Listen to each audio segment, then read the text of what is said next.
Thanks, everyone, for joining us at the Project Censored Radio Show. I'm your host, Eleanor Goldfield, and we're very glad right now to welcome back on the program Jen Deerinwater, who's a bisexual, two-spirit, multiply disabled citizen of the Cherokee Nation of Oklahoma, and an award-winning journalist and organizer who covers the myriad of issues their communities face with an intersectional lens. Jen is the founding executive director of Crushing Colonialism and a 2019 New Economies Reporting Project and 2020 Disabilities Futures Fellow.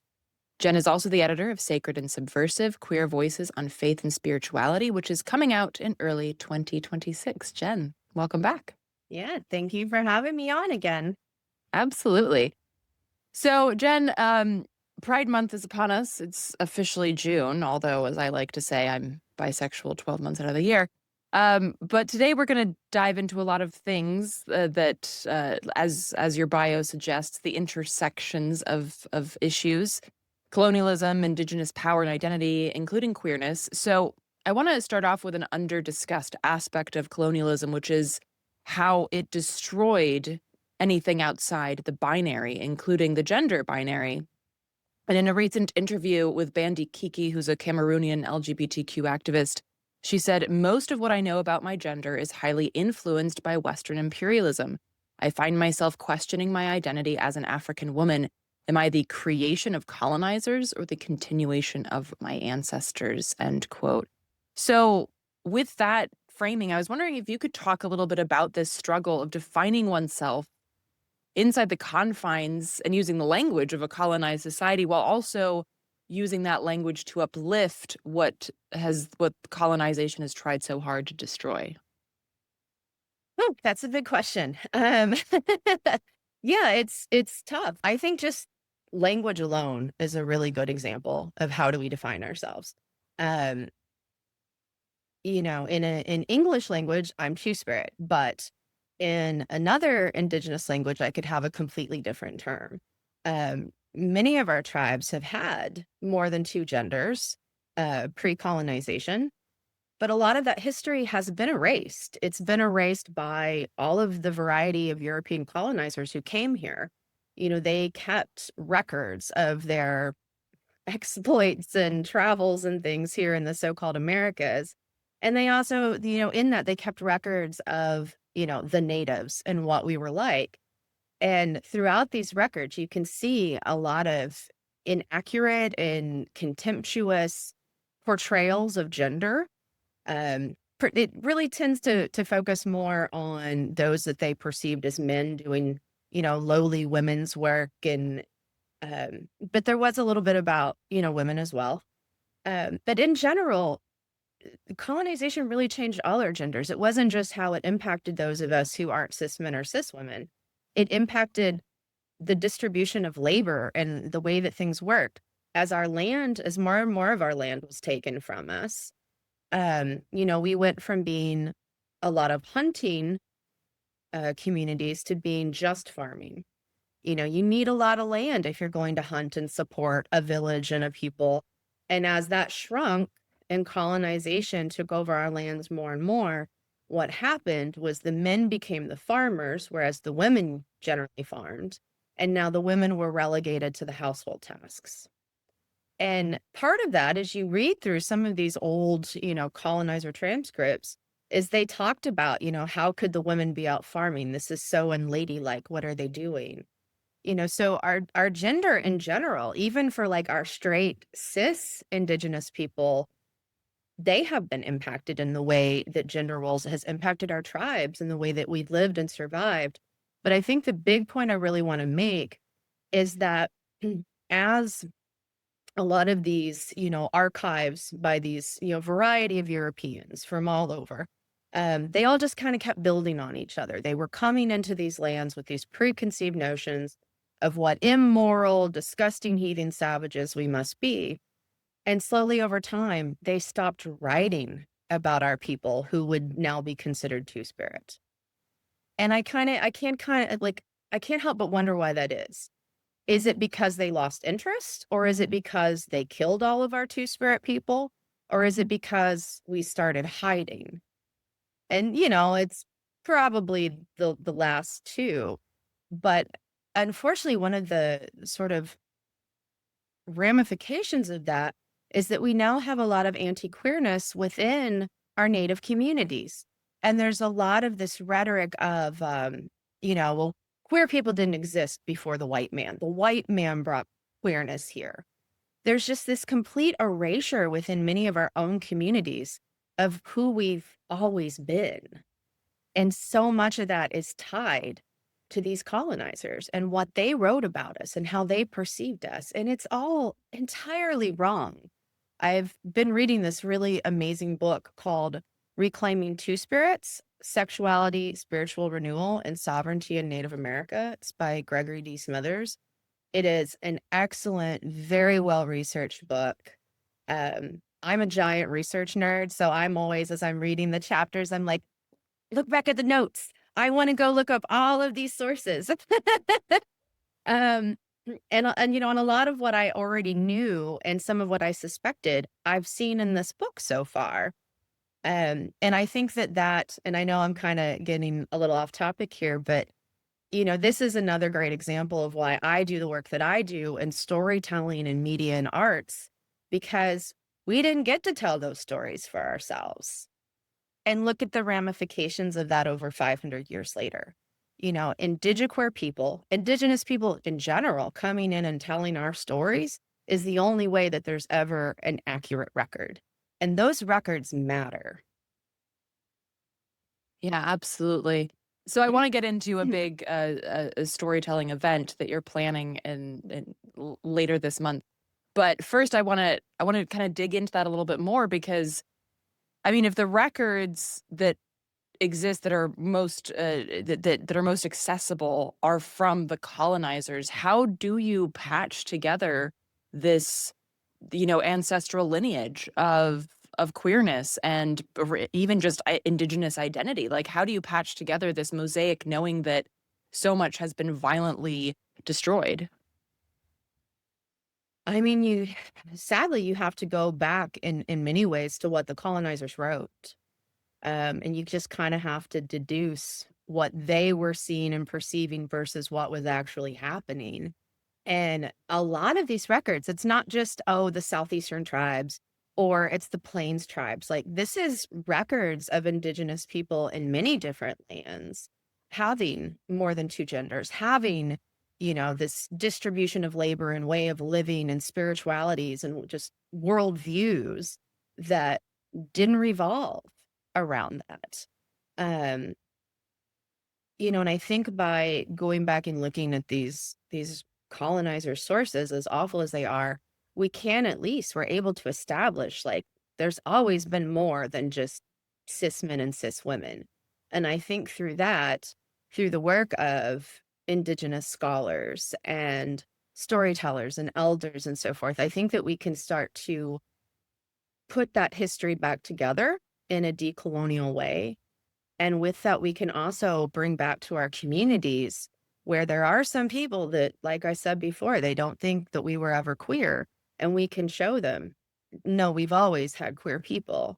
And, a value within many Indigenous nations, it wasn't what gender are you? Who are you? What work do you do? It was, are you contributing to the betterment of the people? That was what mattered.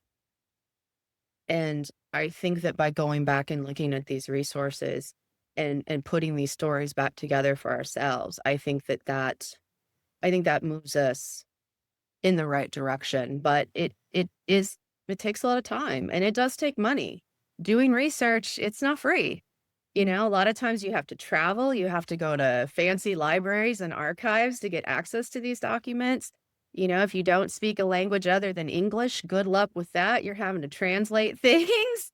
It's very time consuming and very expensive. And there's a lot of reasons I think that Indigenous people have often not been able to go back and do that. But we're seeing more of that. And we're seeing a rise in our Two Spirit and other indigiqueer people, coming out of the closet per se and speaking and standing for who we are and who our people have always been. And I think too, as we reclaim our native languages, I think that's also a big part of it. I've never, pronouns just don't feel right to me. They don't feel right to me. That's why I always say, just call me Jen. That's what I prefer. Um, and as I got to learn a little bit more of the way the Cherokee language works, we didn't have pronouns. We don't have pronouns. A lot of native languages don't have pronouns. A lot of native languages and tribes and such, they didn't assign gender at the birth of a baby. So I think in this reclamation of all of who we are, whether it's looking at the language, it's going back to the land, it's fighting for sovereignty, or it's being a research nerd like me, I think that that's all putting that story back together, and it's for the collective good of all of our people. Yeah, I think that's such a powerful point that the language and actually like one of the fruit, because I'm also a bit of a nerd, as you know, one of the definitions of define is to fence in.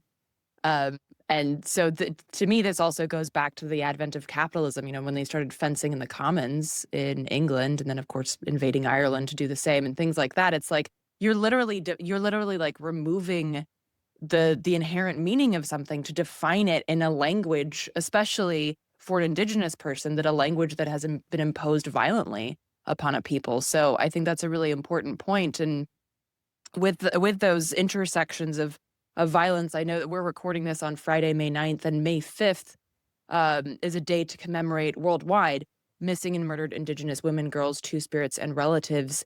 Could you talk a bit about how this specifically relates to queerness and the colonialist patriarchy? Yeah, I mean, we know in general within the so-called United States that queer people have higher rates of victimization and violence. And that's not just indigenous people. And we can very clearly see that now. Trans women of color suffer the highest rates of hate crimes per capita in this country. There's a study a few years back looking at sexual and dating violence versus sexual orientation. They found that bi women had the highest rates per capita of sexual assault, stalking, domestic violence, and also significantly worse PTSD as a result. We see this. We see the police brutality, um, and we see that ramping up. So I think in general, it's very easy to say that, queer people already experience really high rates of violence, but indigenous people also experience really high rates of violence. And when you add those two together, it gets really bad. Sadly, we don't have as many studies and statistics on the way that this violence is impacting our two-spirit and indigiqueer people. However, what we do have is pretty significant. 80% of two-spirit and indigiqueer Native people have suffered physical violence. 80%. I mean, you might as well just say all of us at that point. Um, it's very significant. And then when you start looking at sexual assault and murdered and missing, and you start tying that all together, it's brutal. 4 out of 5 American Indian and Alaskan Native women have been assaulted. And the vast majority of the men who are raping us are non-native. And most women who are raped by someone or attacked by someone in the so-called US, someone they know, they're generally the same race or ethnicity, but that's not the case for Native people. And sadly, that doesn't mean that we don't have some violence within our own communities, because we do. It's a problem.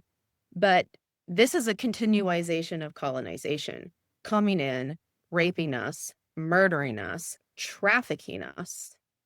And the way that's all played out, it continues to change over time as the colonizers' tactics change. I would absolutely say what we're seeing with the forced deportations and the arrests and everything of indigenous people, whether they're from the so-called US or they're from, say, Guatemala, they're still indigenous. And what we're seeing is a form of trafficking. And we're hearing a lot about where the men are going, but where are the women going? You know? It's terrifying, and I know once again, I'm kind of getting a little off the question of what you asked, but I think these are all really important points because also, somebody doesn't have to be seen as queer by the colonizer to still be queer and indigenous and suffering this harm. It's just that you're at a much higher likelihood of it. Um, I wish I remembered the actual numbers on this, but there was a study a while back looking at violence against Two-Spirit, and it found that even when Two-Spirit people try to go to shelters, that a lot of them were denied. My brain wants to say it was like 40% said they were denied and, not allowed to come into the shelters, but I don't trust my brain to remember that number accurately. But, it's like even when we're trying to get help, we're not welcome. You know, non-Indigenous, if you just call like an LGBT hotline, like they don't know what Two-Spirit is. They don't know who indigiqueer people are. And then, sadly, a lot of the violence that we experience, it's not Indigenous people staffing our own hotlines because we don't have those resources. And now with everything we're seeing under this administration, and I don't say that to be like, yay, Democrats, because, they're no friend to us. But all of these cutbacks, this latest 2026 budget cuts $1 billion from Indian country. We are already the most impoverished, the most impoverished people in this country. Some of our people are living in what would be considered third world conditions. I don't like that term, but that's the term. Um, and now we're going to cut another billion. All of the work and funding and things towards MMIW, G2R, we keep expanding this acronym. It's going away. The research that's on government websites gone away. The research and the work that was happening on the boarding schools, it's gone away. But the problems have not gone away. They've gotten worse. Yeah, of course. And that's part of the plan. If you don't have the ability to research it and actually bring this information up, then you are not as able to fight the current colonized existence because you don't have that history to bolster the current issues that you're facing. And they want to really make sure that people don't have that compass so that they understand where they are. And also to your point about connecting, the trafficking of migrants, we had on the show not long ago Harsha Walia, who talked about how the violent colonization and empire building of the United States necessarily is connected to the empire building is necessarily connected to the genocide of the indigenous peoples. Because you have to, in order to build an empire, you have to violently, basically ethnically cleanse the people who are already here so that you can create this very clear-cut us and them, the other, and the, acceptable child of empire. So there's an absolute connection to that. And it really just shows that all of these issues are connected. And with the issue of missing and murdered, you've done a lot of work on this too, how this is inextricably linked to the dirty energy, to oil and gas vis-a-vis these man camps. And I don't know if you could touch on that briefly as well, that the raping and pillaging of the earth is necessarily like very harshly and viscerally linked to the rape and pillage of the people. Yeah, absolutely. We find that where there are a lot of these larger extractive projects, it's non-Indigenous men being brought in. And we see higher rates of our murdered and missing. We see higher rates of the trafficking. You can't bring in large amounts of non-Indigenous people, men, and put them in a spot and then be like, okay, Native governments, you have no right to police non-natives on your lands, and the federal government isn't going to do it for you. So what do you think's going to happen there? Of course predators are going to come because they know they can get away with it because no one can do, the Native people can't do much of anything and the federal government isn't going to do anything. And it all comes down to the laws and the way that things work on our reservations because of that issue of colonization. But, you can also see that violence playing out in other ways beyond just, the sexual violence and the trafficking. You can see it in the violence that is put upon our bodies and our health. I myself am multiply disabled. I've now got 4 diagnosed autoimmune diseases. And I can't help but wonder if I hadn't grown up around a lot of oil and gas and uranium waste, would I have these diseases? I can't definitively prove that ever, but it's not a coincidence that when you have high levels of pollution and resource extraction and toxicity, you have higher rates of asthma, cancer, autoimmune diseases, heart disease. Like these things start popping up. And that's not just for indigenous communities. That's for all communities. You can't pollute the land and then be like, oh, how shocking that people are really sick. Another point that I want to make, I know we're talking about resource extraction, but you can't do resource extraction if you don't have the land, and you can't get the land if you don't kill the people. And that includes war. And I'm gonna use what's happening in Palestine as an example, but you can see this in colonized lands around the world. They come in, they're bombing, they're using all of this, this weaponry, these artillery, and that is all poisonous. It's all toxic. So, like Palestine, for example, even if Israel gets to go through with their whole plan of exterminating and kicking out all of the Palestinians, those lands are going to be toxic for centuries and centuries. It's not going to be safe for anyone to live there, Palestinian or Israeli. But also, part of the reason this is happening is because there are resources there, the quote, natural resources that the colonizer wants, that the capitalists want. There's a reason that we went into Afghanistan and did the things we did there, because we wanted gas pipelines. You can see that every single place people are colonized, whether it's the forced, enslavement of children and people mining in the Congo, for cobalt and all of these things that get used in all of our tech gadgets, or it's over here in a dirty tar sands pipeline coming from up north in so-called Canada down to the US. Up in the areas in British Columbia, there's a highway called the Highway of Tears, because so many women have gone missing or have been murdered.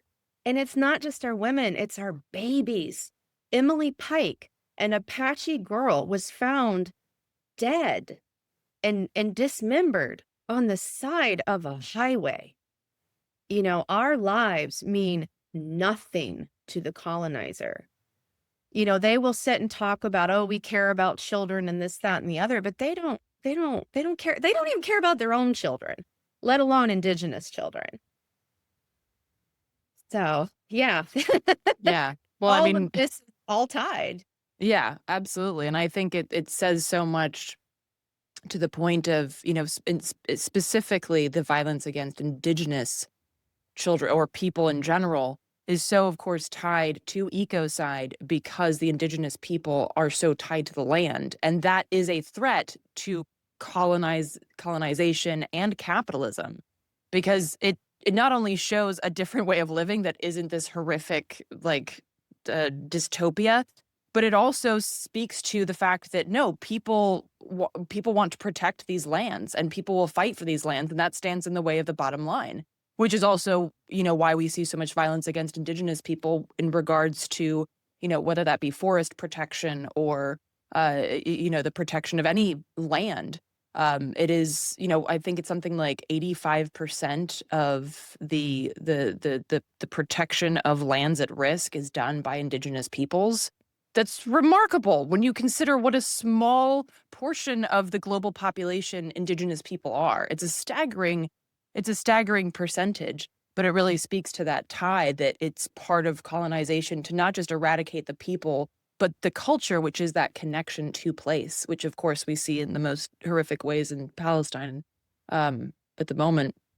But I want to talk about not just these the cultures of terrorism and colonialism, but also the important work of art and, like you mentioned, storytelling. And there's a powerful event coming up that's part of Crushing Colonialism, your organization that you founded, called Decolonized Beatz Indigenous World Pride, which is a global event celebrating the powerful creativity of Two-Spirit LGBTQIA plus Indigenous artists, performers, and storytellers. And that's taking place in Washington, D.C., May 30th and June 1st.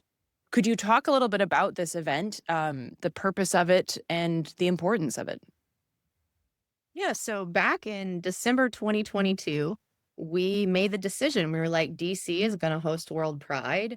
We're going to do something. And because there's always a joke about us natives that we're always running on Indian time. We were not running on Indian time for this. We were way ahead of the game.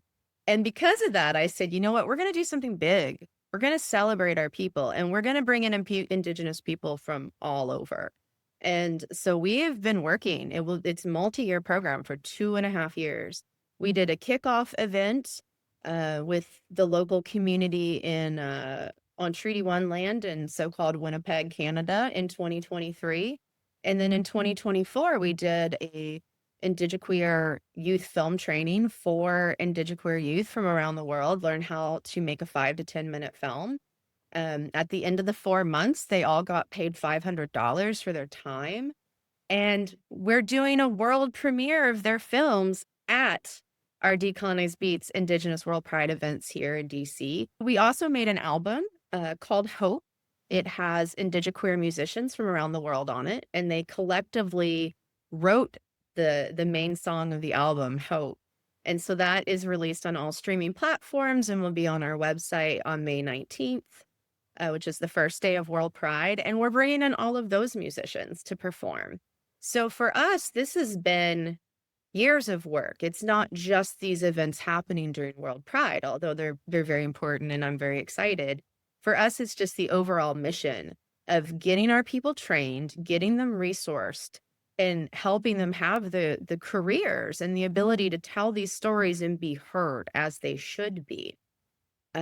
So it's been a long buildup, but the 2 nights of events we're doing, I'm so excited, and I'm also quite tired. Thank goodness for makeup. But so on May 30th, we'll be at Arena Stage.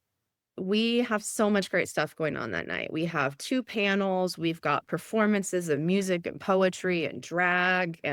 We have an indigiqueer pop-up market. We have all kinds of stuff going on that night. And then on June 1st, we'll be at Atlas Performing Arts Center, where we will have the film screening of the students' films with the talk back, and that'll also be with Theo Cuthand, who's a very well-known Two-Spirit indigiqueer filmmaker from up north in so-called Canada. He taught the course, and so he'll be talking with the students. And then we'll have a reception after that with some nibbles. We're getting food from a Palestinian caterer. And then we'll come back after that for our big music and dance and drag performance. And then after that, we end DBIWP, which is what I call Decolonized Beatz, Indigenous World Pride for short. We'll end it with a dance party. So, we're doing a lot. And with that, we're also we're calling it the medicine bundle, but it is a table full of public health supplies. We want to take care of our people. We want to keep them safe, and we want to keep everyone that they come in contact with safe. We want to make sure that we're taking care of our people and all of our guests. We want every one of our indigiqueer performers and speakers to have long, healthy lives and careers. And we want everyone who comes and attends to leave healthier than they came in. And so that's really important to us. And we're very committed to principles of disability and language justice. All of our events are fully disability accessible. We have language translation happening. Like we've really tried to make this a safe, welcoming, accessible space for as many people as possible. We purposefully try to avoid bars so that we can have people of all ages and people who maybe don't want to be in a bar for whatever reason. So yeah, we're always thinking like, how do we include people? And one of those things also includes a live stream. We've hired a really high quality team to come in with multiple cameras and make a really fancy live stream. So everyone around the world can enjoy this and take part in it. And obviously, someone on the other side of the world, it could be 3 a.m. for them when we're doing our events. So we also have video editors ready to go the minute all of those recordings are done and everything's getting edited and put up on our YouTube and our website so that people can watch it and they can take part. I really hope communities have their own watch parties. But for us, it's going back to our original conversation around who gets to tell these stories. Because for me, this is an archive, it's not just about what we're doing now, it's an archive for the future. It's an archive that, yeah, we Indigenous people are still here, and we indigiqueer people have always been here, and we will always be here. And these are our stories. This is our history. We're telling it for ourselves, and it's there for the future generations. Beautifully put. I mean, as the saying goes, nothing about us without us. So I think that's incredibly powerful. Folks can check out not just more about this event, but all of the rad work that Crushing Colonialism does, including a bilingual magazine that's beautiful over at crushingcolonialism.org. Jen, is there anywhere else that you'd like to point people in terms of the work that you do? Go follow us on social media. I know it may seem a little silly, but high social media numbers help us bring in more money. It's not just, who we attract there. It's, foundations and whatnot. They want to see that people are following and taking part in our work. So go follow us on social media. You can go subscribe to the magazine, or La Revista as it's called, read the content, share it. We've been doing amazing work on a pretty small budget, and I'm just immensely proud of my team and everything we've managed to do. And we've really been working with our Indigenous relatives around the world, because we all have our own unique stories, but there's also a common thread of colonialism. And I think that there is absolutely power in unity. Um, and the only way any of us are going to make it through this is if we're all together in solidarity. And that's Indigenous people and everyone else. That's queer and hetero. It's all of us. We have to be together, because my enemy is your enemy, and so on. Amen. Well, thank you so much, Jen. Really appreciate you taking the time to talk about this large intersection of issues. And as the album is called, Some Hope, and the silver linings. So thanks again, everyone. Check out crushingcolonialism.org and all of the social media. Thanks again, Jen. Thank you.